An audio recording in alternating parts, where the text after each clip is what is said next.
Buenos días, hermanos. Pues vamos a comenzar nuestro estudio de esta mañana. Vamos a continuar con el estudio del capítulo 8 que estamos viendo. Ya vimos la primera parte y vamos a empezar a leer a partir del versículo 6.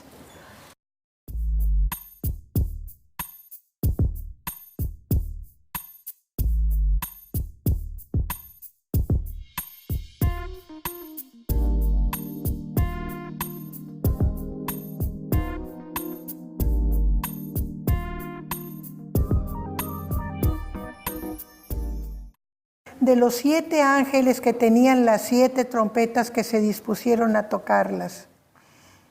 Y el primer ángel tocó la trompeta y hubo granizo y hubo fuego mezclado con sangre y que fueron lanzados sobre la tierra y la tercera parte de los árboles se quemó y se quemó toda la hierba verde. Este es el primer pasaje de esta parte de que vamos a estudiar hoy.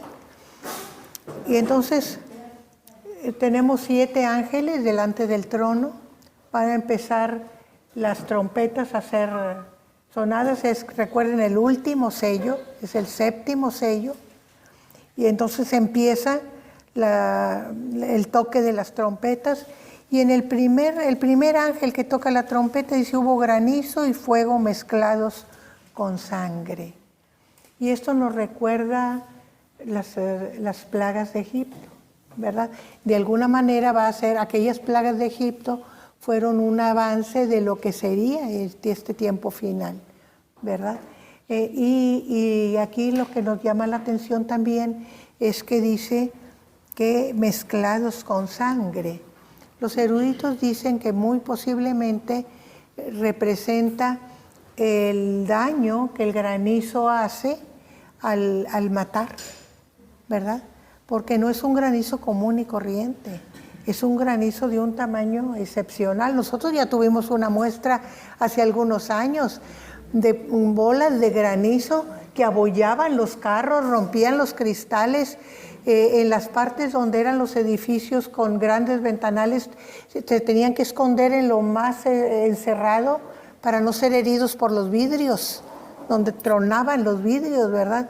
O sea que ya tenemos una idea de lo que puede ser esta lluvia, ¿verdad?, de granizo. Y fíjense como una cierta incongruencia, granizo y fuego. O sea, frío y calor. O sea, mezclados, ¿verdad? Y dice que bañados de sangre, ¿verdad? ¿Por qué? Porque el fuego destruye, quema, levanta, vamos a decir, torbellinos de calor del que no te puedes escapar, ¿verdad? Y el granizo, pues que podría ser una contraparte para el fuego, pues es otro agresor, y un agresor violento, tremendo. Entonces, todo este resultado de esa lluvia de fuego y granizo produce tal mortandad y tal grado de heridas que todo está cubierto de sangre, ¿verdad? Todo está bañado de sangre, mezclados con sangre, que fueron lanzados sobre la tierra. Y la tercera parte de los árboles se quemó y se quemó toda la hierba verde.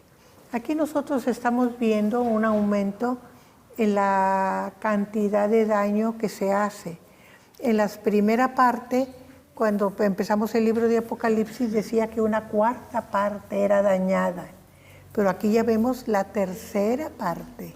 O sea, es una cantidad más grande de daño que sufre la tierra, ¿verdad? Y aquí vemos que en esta tercera parte todos los árboles se quemaron. O sea, el granizo destruye toda la vegetación, no deja nada, pulveriza. Y aparte de lo que destruye el granizo, viene el fuego y acaba con todo. Entonces, ni árboles ni hierba en esta tercera parte de la tierra, ¿verdad? Muy bien, vamos a leer el versículo 8.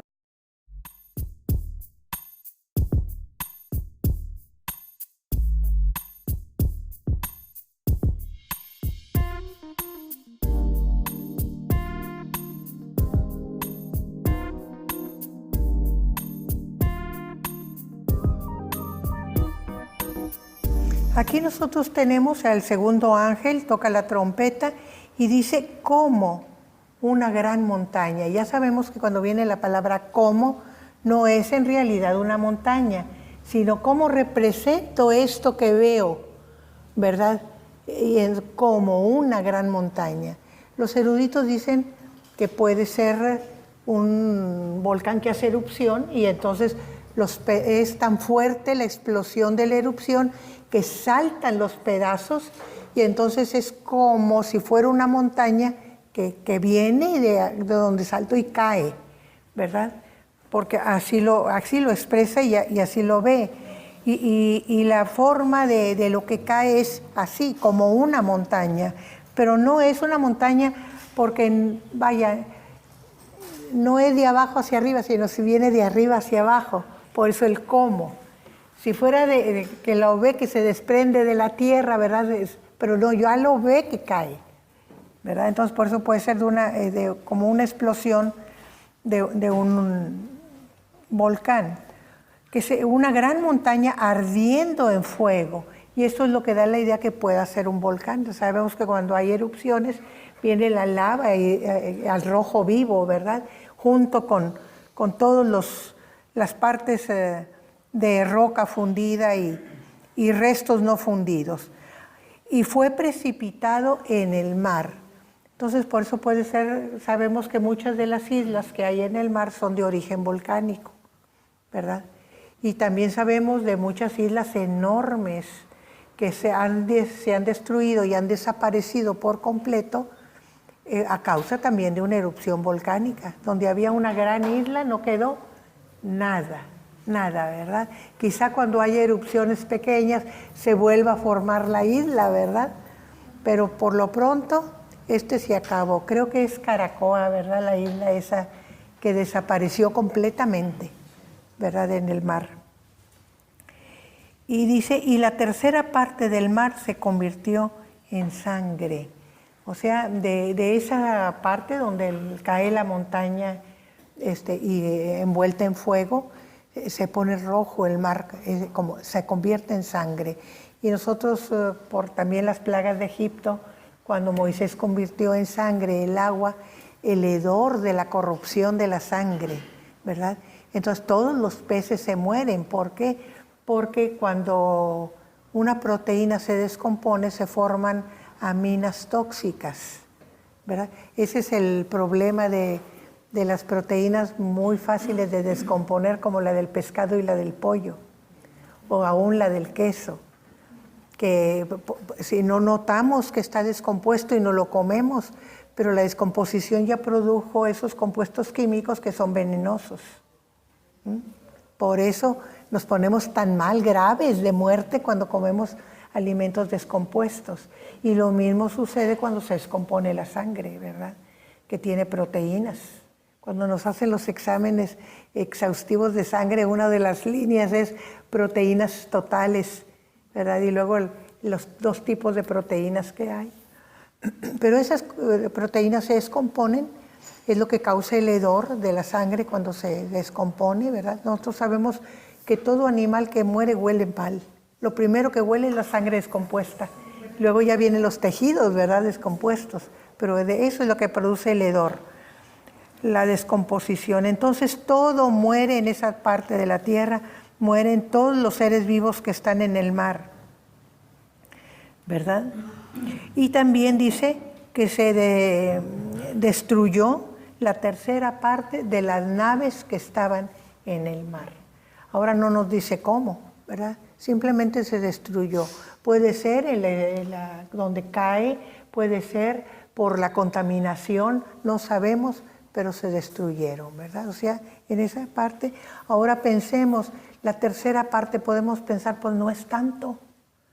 Pero imagínense, el mar es uno de los, vamos a decir, de los medios de donde tenemos mucho de la alimentación, más que de la tierra, ¿verdad? De la alimentación humana, de la purificación del ambiente, de donde vienen las lluvias.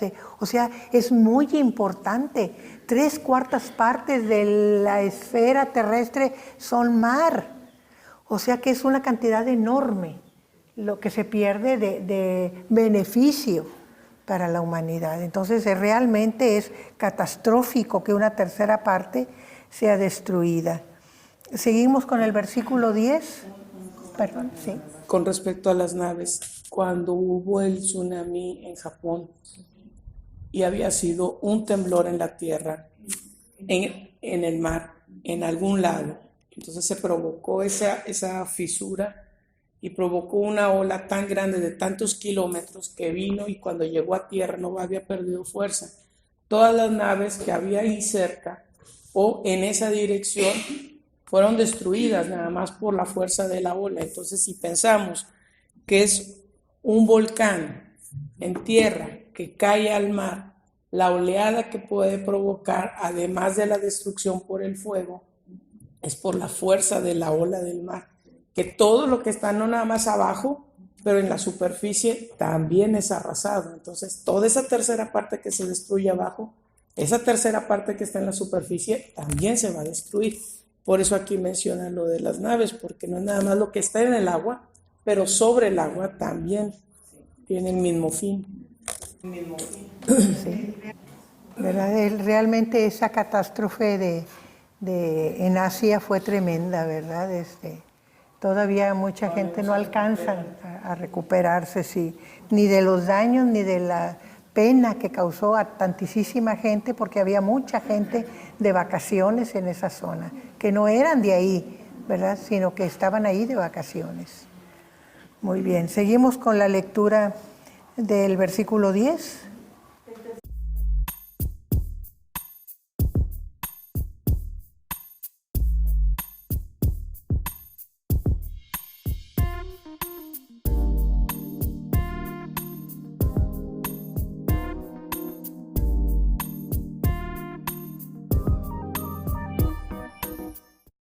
Entonces aquí tenemos el tercer ángel, dice, ¿verdad?, que tocó la trompeta y el resultado fue que cayó del cielo una gran estrella ardiendo como una antorcha.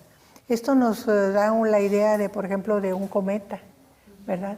Que los cometas los podemos ver cuando están cerca de nuestra área, de nuestro sistema solar, por la gran cola que traen, que es lo que arde, ¿verdad? De la materia, que gases que arden del cuerpo que está pasando por el espacio, ¿verdad?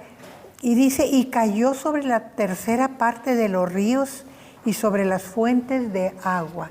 Entonces aquí es muy característico que sea precisamente en una parte de la tierra que es elemental para la vida, porque donde quiera que no hay agua es escasa la vida o no hay vida. Nosotros ya tenemos el ejemplo en la tierra de los desiertos, ¿verdad? Qué difícil es la vida de los desiertos. Y como el hombre es el ser vivo más adaptable de la naturaleza, pues también se adapta a los desiertos, ¿verdad? Y hay gente que vive en los desiertos, pero son conocedores increíbles del desierto para poder sobrevivir, ¿verdad? Porque si no, no habría vida. Alguien que va al desierto, que no conoce el ambiente, se muere, se pierde, se muere, no sobrevive, ¿verdad?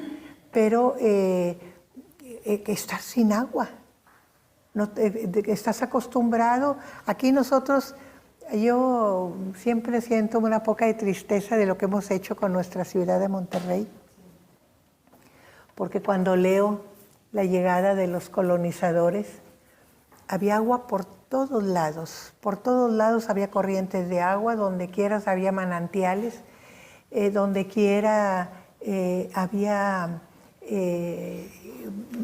no nada más que corrían, que brotaban, ¿verdad? Solos, o sea, porque, por ejemplo, tenemos los que vienen de muy lejos y que corren, no, brotaban donde quiera. Y todavía tenemos algunos puntos, algunos lugarcitos que se mantienen. Pero era una belleza, era una riqueza. El clima era templado. Decía, el clima es templado. Y pensemos en españoles que como quiera que sea, muchos de los que vinieron venían de la región de los Pirineos, tanto del sur como del norte, ¿verdad? Porque esos eran los españoles más aventados, ¿verdad? Los meridionales eran más comodinos, vamos a decir, ¿verdad?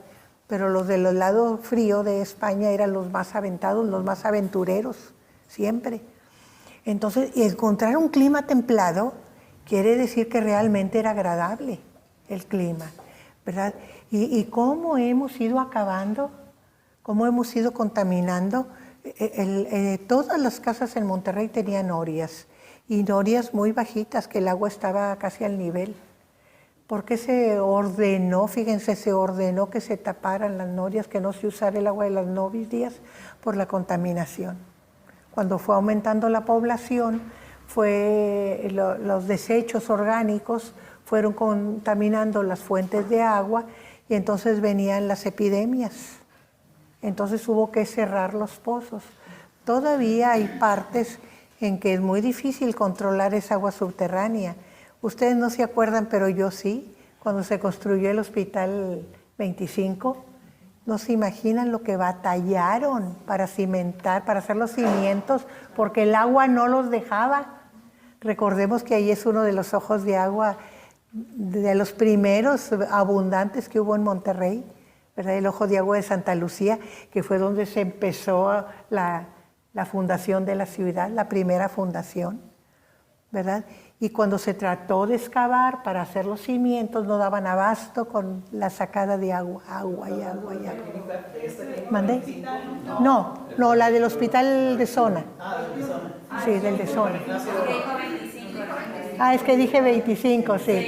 Bueno, aquí también es difícil porque aquí es arroyo, pero aquí se inunda. Ese es arroyo, ahí se junta el agua. Pero en la de zona, Juan Ignacio Ramón, sí. Que donde estaba la fuente, en Monterrey. También ese siempre ha habido. Yo les voy a platicar una experiencia en mi casa, bueno, mi casa no, la que donde vivo ahora, donde vivía antes, donde criaba a mis hijos, ¿verdad? Uno de los vecinos empezó a reconstruir. Ahí siempre se quiebra la calle, tienen que estarla repavimentando seguido. Ahora le echan la culpa a los camiones.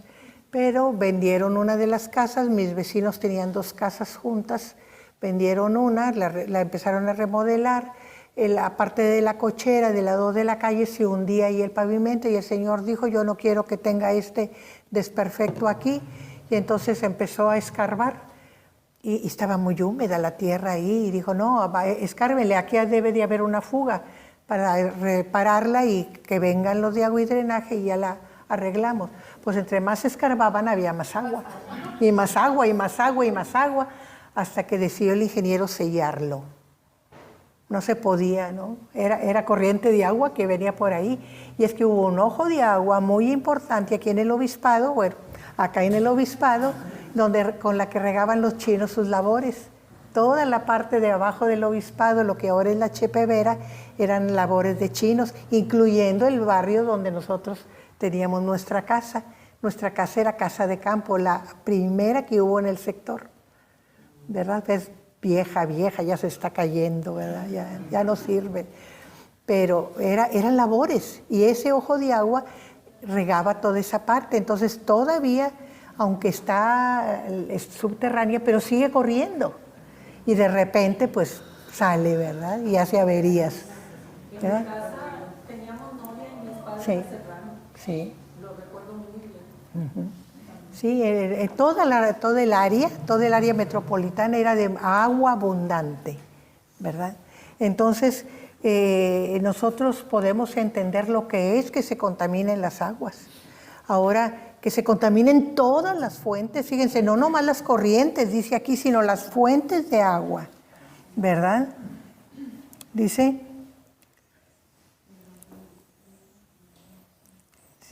que una tercera parte de los ríos, o sea, lo que corre, y sobre las fuentes de las aguas, o sea, donde brota el agua. O sea, ya desde que sale el agua, ya está contaminada. Y dice que esta estrella tenía un nombre, y su nombre era Ajenjo. Y Ajenjo, quizá para nosotros es un nombre que nada más significa amargo, ¿verdad? Porque lo hemos leído en la Biblia o porque por ahí los que les gusta leer de cosas de medicina natural la han leído. Es una planta, el ajenjo es una planta. Es una planta que crece, es una hierba, ¿verdad? Pero un arbusto, sí. Y su característica es que es muy amargo. Nosotros conocemos mucho más otra muy amarga, que es el boldo, que se usa para limpiar las vías biliares, porque todo lo amargo limpia vías biliares, ¿verdad? Pero el ajenjo dicen que es la más amarga de todas las hierbas amargas. En la Biblia significa, porque ya saben que hay simbolismo mucho en la Biblia, significa la idolatría, la contaminación de los ídolos, ese tipo de cosas, ¿verdad?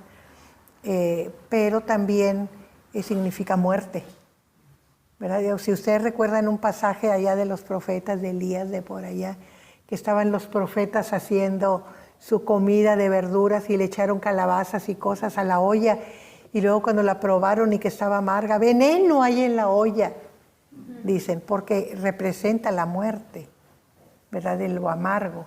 O sea, y vino Elías y le echó corteza o no sé qué, y ya se limpió la comida. Pero significa muerte, ¿verdad? En la Biblia significa muerte. Y eso es lo que está diciendo aquí, ¿verdad? Que las aguas eran mortales.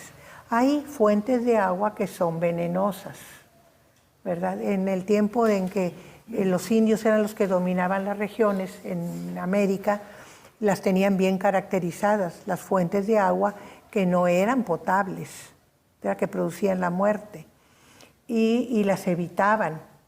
Luego vinieron los colonizadores y para dominar a las tribus indígenas empezaron a envenenar a propósito las fuentes de agua. Pero esto ya fue a propósito, ¿verdad? Para que, como no sabían que fueran a beber y no tenían que luchar para dominarlos, ya se morían ahí solitos al ingerir el agua, ¿verdad? Pero yo hoy les pongo estos ejemplos para ver cómo es difícil mantener la vida cuando las fuentes de agua no están disponibles, cuando son un peligro, ¿verdad? Hermana. Sí. Para imaginarnos algo amargo, porque aquí por la cultura no tenemos la costumbre de comer amargo, comemos ácido, pero no amargo. Cuando comemos algo amargo se nos intrinca la mandíbula, pero cuando es muy amargo es toda la tráquea y el esófago que tiene como una contracción y es tan fuerte que se cierra, y cuando es muy fuerte no puede uno respirar porque todo se contrae a causa del espasmo, de la amargura. Y los médicos en Europa tienen a veces, con ciertas culturas, la atención de dónde vienes, qué comes, porque en sus platos tienen la costumbre de poner ciertas cosas amargas para dar sabor, pero a veces sí, o con la combinación de otras especies producen el mismo efecto. Entonces ha habido casos que se contrae tanto que los bronquios no los pueden abrir. Entonces la gente se asfixia. Entonces por la reacción del organismo de protegerse a aquel grado de amargura. Entonces cuando aquí hablan de las aguas, estás sediento y te tomas que está a un grado altísimo, pues ahí quedaste, ¿verdad? Bueno, experiencias de otras partes nos están ayudando a entender un poco también nuestra lectura de hoy, ¿verdad? Y dice que, ¿verdad? Dice que muchos hombres murieron a causa de estas aguas porque se hicieron amargas, ¿verdad? O sea que no nada más no pudieron, murieron al tomarlas, y quizá muchos murieron de sed al no haber en la región aguas adecuadas para tomar. Entonces murieron de sed o murieron a causa de la desesperación, las tomaron y se murieron, ¿verdad? Entonces tenemos la eliminación de mucha gente en esta tercera parte que fue afectada de las fuentes de agua. Muy bien, seguimos con la lectura del versículo 12.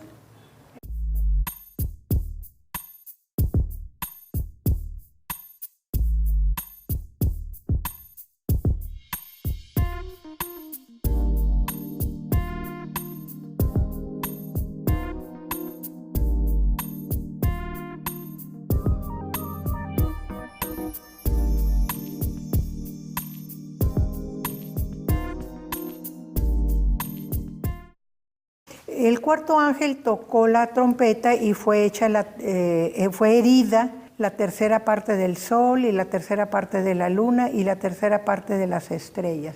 Aquí nosotros vemos que ya el daño sale de la tierra. Hasta ahorita había sido en la tierra, pero ahora es en el ámbito del espacio, del cielo, ¿verdad? Y la palabra herida nos da una idea de daño en el sol, en la luna, en las estrellas. Porque no dice se apagó, no dice, no, herida, fue herido. Entonces aquí disminuye en una tercera parte ese beneficio que nosotros recibimos, por ejemplo, del sol, que recibimos de la luna y que recibimos de las estrellas. Sabemos que mucha de la luz nocturna depende de esa luz de los astros y de la luz estelar también, ¿verdad? Pero si no fuera por eso sería una oscuridad. Sí hemos experimentado esa oscuridad tremenda cuando no hay luna o cuando está nublado, ¿verdad? Que las estrellas no se ven. Porque si no hay luna y hay estrellas como quiera que si hay resplandor. Aquí en la ciudad no lo notamos tanto porque la atmósfera tan contaminada que tenemos siempre tiene nube de partículas y refleja la luz de la ciudad. Entonces siempre se ve una cierta luminosidad, pero cuando estamos en el campo es otra cosa. Las luces de las estrellas son mucho más brillantes, la luna es mucho más hermosa, el cielo es precioso y cuando está oscuro está realmente oscuro, que no ves nada, nada, absolutamente nada. Sí, pastor. Sí, hermana. ¿Cómo podríamos congeniar, por ejemplo, que en el capítulo 6 se habla de que en el versículo 12 dice, miré cuando abrió el sexto sello y aquí hubo un gran terremoto y el sol, ahí está mencionando al sol, se puso negro como tela de silicio y la luna se volvió toda como sangre, pero luego el 13 dice, y las estrellas del cielo cayeron sobre la tierra. O sea, para este momento las estrellas del cielo cayeron sobre la tierra, ya no están en el cielo, como la higuera deja caer sus higos cuando es sacudida por un fuerte viento. Y ahora vuelve a mencionar otra vez la tierra. O sea, ¿qué sucedió? ¿Por qué otra vez las estrellas están en el cielo? Bueno, el sol y la luna pudiera ser que, porque sí, ahí pasa. no habla que hay movimiento, nada pasa. más hay un cambio.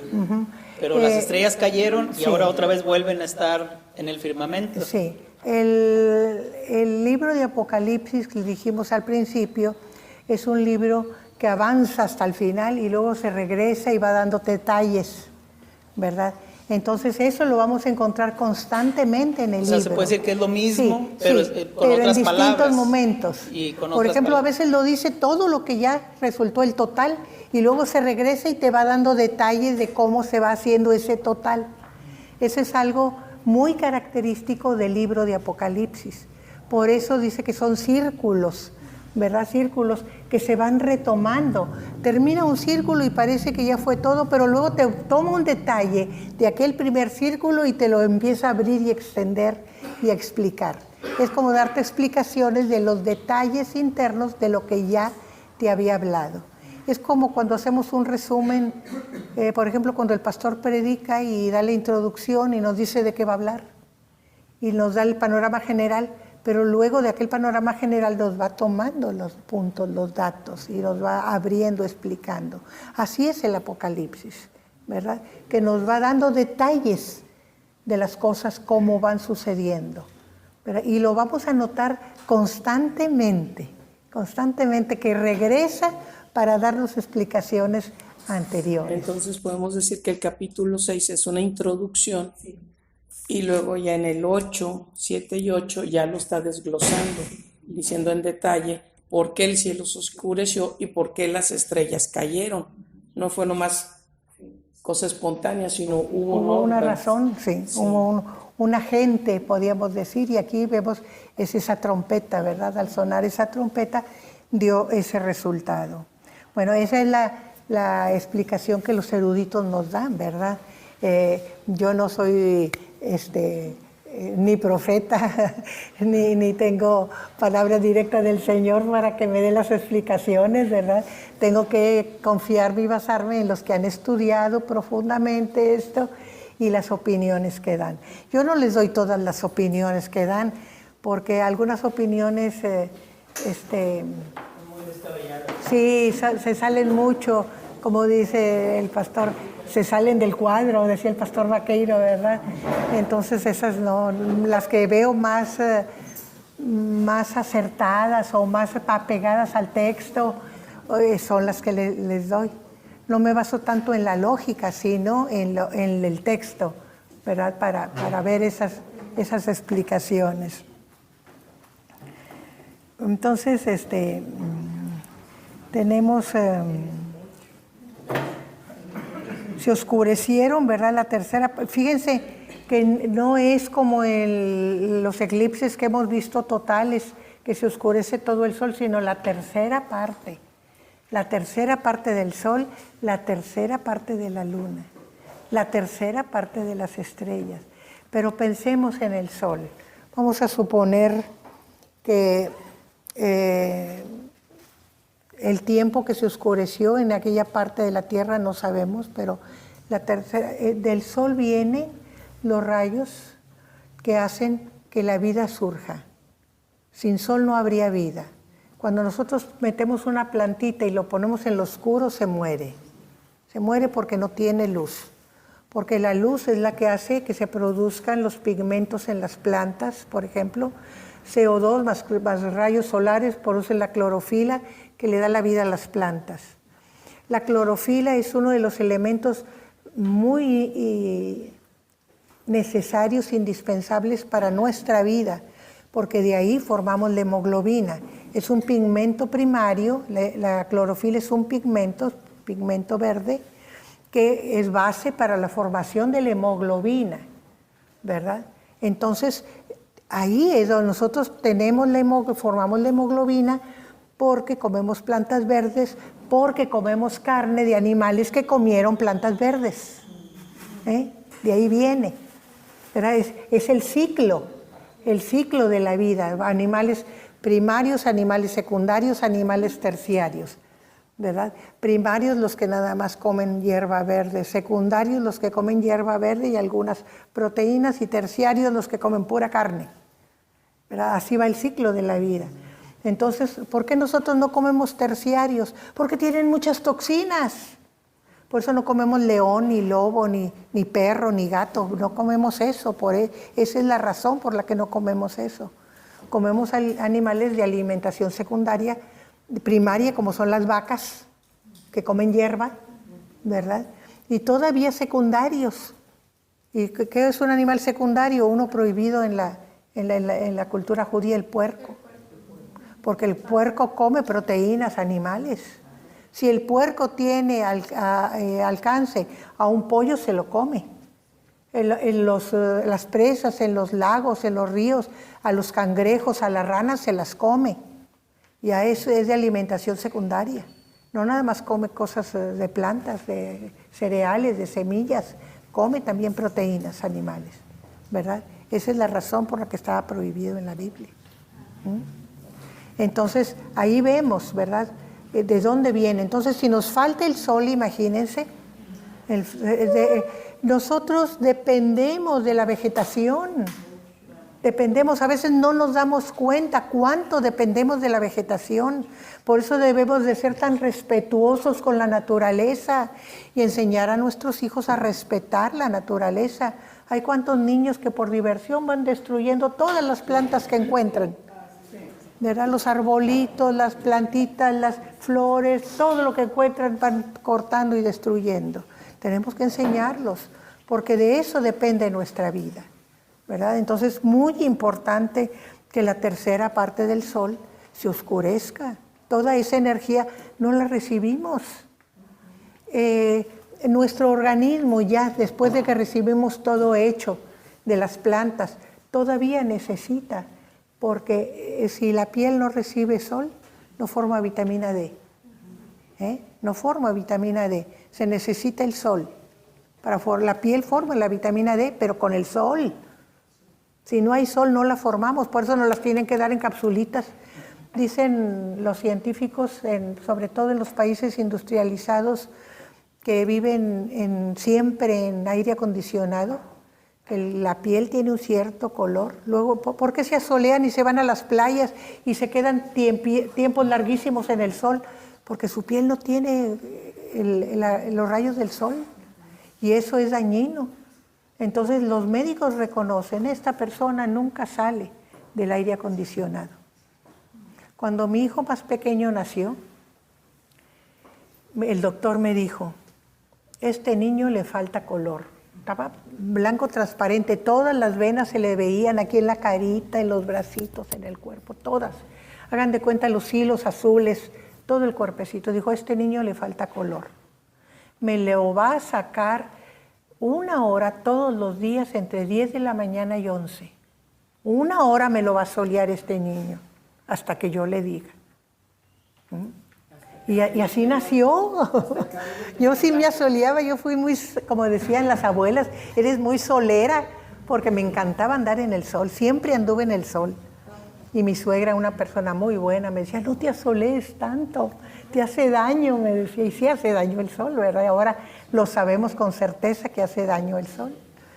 Pero yo siempre, y sin embargo mi hijo nació con falta de melanina, ¿verdad? Entonces, qué importante. Y ahora era güerito cuando estaba chiquito y ahora ya tiene el pelo castaño. Y dice, tú tienes la culpa que yo no sea güero. Me reclama, ¿verdad? Pero era por cuestión de salud.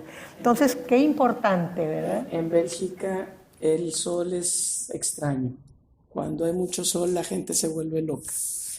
Porque no hay sol, tienes una colcha gris que ni siquiera un reflejo de luz. Cuando llega a haber nubes grises y que ves algo de reflejo, la gente anda como lampareada, literalmente. Y cuando hay más de una semana de un sol limpio, brillante, andan como si estuvieran anestesiados. De así, no puedo pensar, no puedo ver, porque es demasiado sol para ellos de golpe tan seguido. Y allá la vitamina D se prescribe como cebalitos, porque la gente no tiene y les falta tanto que no pueden pensar, no pueden, empiezan con otras carencias de concentración, de energía, porque les falta la vitamina D. Y entonces los médicos desde niños de 5 años les están prescribiendo la vitamina D porque falta mucho sol. Cuando llega a haber 1 mes al año completo de sol, la gente nos estamos cocinando con 28 grados, aclaro. Entonces, cuando llega a ver ahora el verano pasado, que desde mayo hasta mediados de octubre no llovió porque allá llueve todo el tiempo, tuvieron sol todo el tiempo, cielos limpios que parecía playas tropicales, la gente decía, no lo podemos creer, aquí dura 2 semanas el sol y tenemos 3, 4 de lluvias. Y si tenemos 3 días de sol, tenemos el resto de la semana frío y con lluvias. Es el inverso de Monterrey, versión fría. Entonces, la vitamina D no es nada más para la piel, pero afecta en todas las funciones del organismo. Es impresionante ver cómo la gente... Y tienen un color transparente. Es un blanco transparente, como dice mamá, que se les ven las líneas se te ven los ríos, porque todo, aún el vaso más chiquito, uno le ve la trayectoria. Entonces, Y me gustaría agregar que los expertos en psicología dicen que, por ejemplo, en esos lugares donde no hay sol, la gente vive en constante, continua depresión. Ah, sí, por la falta de sol. Todo el tiempo están tomando antidepresivos.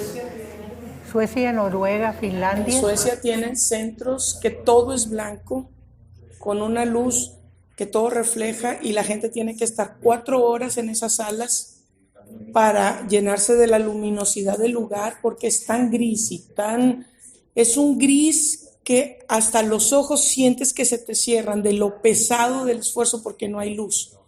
Entonces sí y más al norte de Suecia y Noruega, son centros inmensos porque la gente no es demasiado. Tienen 4 horas de luz y lo demás es negro. Sigue diciendo, ¿verdad?, que de la luna, nosotros sabemos que la luna tiene una influencia muy fuerte para la Tierra. Nomás pensemos en las mareas, ¿verdad?, que la navegación se lleva a cabo según las mareas, ¿verdad? Cuando la marea es alta, entonces pueden empezar a navegar de los puertos los barcos. Cuando está baja, no, porque se encallan, ¿verdad? Entonces es muy importante. Ahora, sobre el organismo también tiene su función. Simplemente la función reproductora de la mujer, ¿verdad? La menstruación cada 28 días, pues es el ciclo lunar, ¿verdad? O sea, tiene una influencia los astros más allá de lo que nosotros podemos entender o comprender o que hayamos estudiado, ¿verdad? Y hay otro ciclo que se llama ultradiano, el que puede Sí, el investigarlo diario, sí. en el internet cada 2 horas, hora y media o 2 horas. Por eso en los cursos y conferencias en ese tiempo se hace un corte, porque la gente ya no capta, empieza a querer ir al baño, a moverse, y esto ya no captó. Por eso cada hora y media, máximo 2 horas, hay que hacer un corte. Cuando nosotros estuvimos todas las de aquí que hemos estado en seminario y que hemos recibido clases de educación cristiana, ¿verdad? Sabemos que para cada edad hay un tiempo de atención, que no se puede pasar de ahí porque ya la atención se pierde. Y para el adulto, realmente la atención intensa son 15 minutos y mediana media hora. El pastor ella decía que 20 minutos. Sí, 15. ¿Por qué? Porque es el periodo de que la atención está bien puesta, ¿verdad? Ya pasando de ahí, ya empezamos a distraernos, ¿verdad? Entonces, la importancia de ese tipo de cosas, ¿verdad? Ultradiano es lo diario, por la palabra que usó la hermana Nelly, ¿verdad? Lo diario, ¿verdad? La secuencia diaria de un día es ultradiano. Bueno, entonces dice la tercera parte de las estrellas. Las estrellas están más lejos, sabemos que es la influencia, aunque pues la tienen sobre el sistema solar, que no la tengan sobre nosotros, pero ya es más difusa, más difícil de identificar. Los astros que tenemos más cerquitas son los que podemos identificar con más facilidad, pero también van a desaparecer ese efecto de la luz, ¿verdad? Y dice que no iba a haber luz. Fíjense, ya no es aquí sobre el terreno, sino sobre el tiempo. La tercera parte del día no iba a haber luz de sol, o sea, se iba a cortar el día una tercera parte, y la tercera parte de la noche no iba a haber tampoco luz. O sea, también en la luminosidad de la noche se iba a cortar en tiempo. Aquí nosotros vemos en tiempo, no en lugar, sino en tiempo. Muy bien. Y el versículo 13, quise que lo leyéramos también, porque es una especie de paréntesis. También dice, y miré, y oí a un ángel volar por en medio del cielo, diciendo a gran voz, ay, ay, ay, de los que moran en la tierra, a causa de los otros toques de trompeta que están para sonar los 3 ángeles. Hasta aquí hemos visto 4 ángeles tocando 4 trompetas y faltan 3 trompetas. Y ahí se hace un intermedio. Y hay una cosa curiosa aquí, dice, vi volar en medio del cielo a un ángel. Estas son las primeras, la traducción directo como ángel es de las, vamos a decir, de las primeras traducciones que se hicieron. Lutero fue uno de los que hizo una de estas traducciones. Y dicen los eruditos actuales, no tenían todos los elementos para una traducción más exacta, porque de los últimos documentos descubiertos de las escrituras, los libros del Nuevo Testamento, datan del 1800. Y recordemos que Lutero es bastante antes, siglo XVI, no siglo XVIII. Entonces, en esos años, como a fines del 1800, se descubrió el Códice Sinaítico y el Códice Alejandrino. Son libros de la Biblia antiguos del siglo IV y siglo V, en donde se puede hacer comparaciones entre todos los escritos que existen. Hay otro que se llama Vaticano, hay muchos. Algunos son parciales, otros son más o menos completos, otros son de cierta parte del Nuevo Testamento, pero el alejandrino y el sinaítico han dado mucho apoyo porque son más antiguos. Y encontraron otros de los rollos encontrados, aunque esos son del Antiguo Testamento, son los de Qumran, que son realmente nuevos, ¿verdad? Pero esos son del Antiguo, no son del Nuevo. Y entonces al comparar las traducciones, se encontraron que lo que decían los libros más antiguos no era ángel, un ángel volar en medio del cielo, sino decía un águila. Y es que las dos palabras griegas son bastante parecidas, ángel y águila. Y aunque los traductores o los copistas eran muy cuidadosos, de todas maneras de repente se les pasaba, ¿verdad? Y había algunos. Por eso el examen, el de texto, es muy importante, porque en el examen de texto de los documentos escriturarios va comparando las palabras, palabra por palabra en todos los documentos, para ver si hay alguna variación. Y entonces ellos encontraron variación en esta palabra. Por ejemplo, yo les he hecho comentarios de que esto no está en los escritos más antiguos, esta expresión o esta palabra fue añadida para aclaración o por algún copista que dijo es necesaria y la puso, ¿verdad? Pero aquí hay un cambio de palabra. Y entonces dice águila en los más antiguos, no un ángel, sino un águila. Entonces vamos a volver cambiando la palabra y dice que y miré y oí a un águila volar por en medio del cielo. Y aquí hay otro comentario que hacen los eruditos, que dicen que es muy característico que no dice bajo el cielo.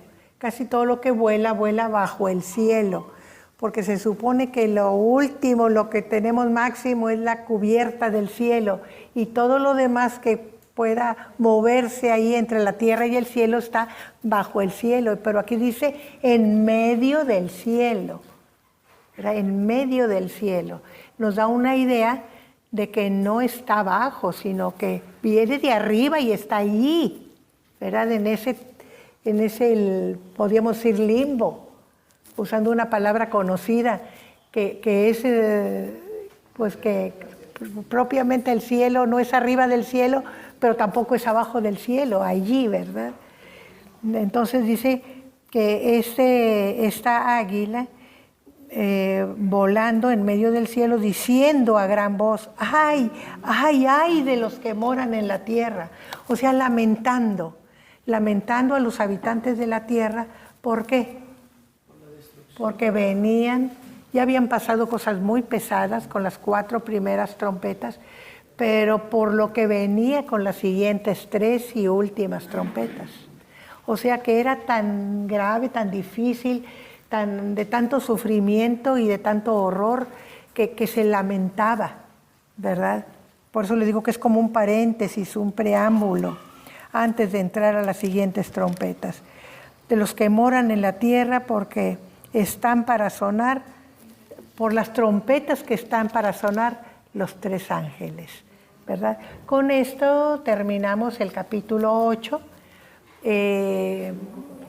Vimos 4 trompetas, ¿verdad? En este capítulo 8.